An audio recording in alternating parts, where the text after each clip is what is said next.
Well, what's going on, guys? So for this week, I worked a lot in Blender, making some animations and looking at references online to see how I can make walk animations, run animations within the action editor. So now they're easily editable with the action editor. And if I ever want to tweak certain things, I can always go back and select the specific one and change it in the future. But for now, I just wanted to make a basic walk animation and run animation. After I did that, I wanted to redo my sword swing animation. And before, I was actually recreating the left end sword because I want to be able to do dual wielding. And then in a 2-minute video I found online, you could just copy the inverse pose and instantly you have a left version of the right animation. So pretty much duplicating animations in seconds versus hours. So that saved me a ton of time, especially going forward, whether you're dual wielding certain like swords or tools or whatever.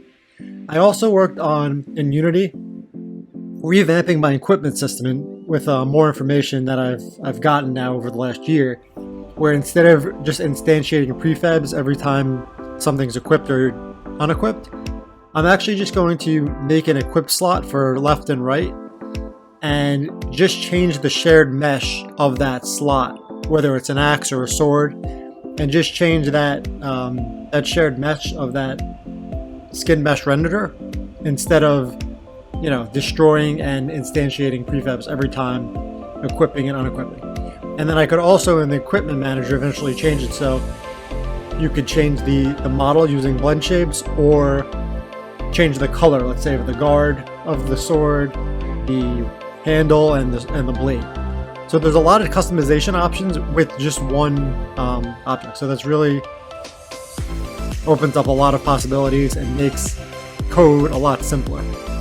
In addition, you see this chef outfit here. So I started just making some clothes and learning how to do that as well, and getting better at weight painting so that there's no skin showing through the clothing or ripping through the clothing. And I also want to make it so you can see here the chef is dual wielding. I want to make it so certain gear has bonuses towards that specific craft. So let's say if you're wearing like a chef hat, it should give you bonuses towards cooking proficiency.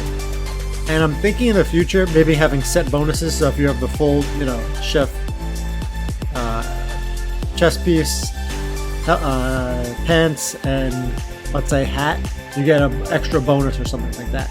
That's in the future, but just something to keep in mind. So that's what I did this week. I'm going to continue working on some animations for next week for tilling, axe cutting, and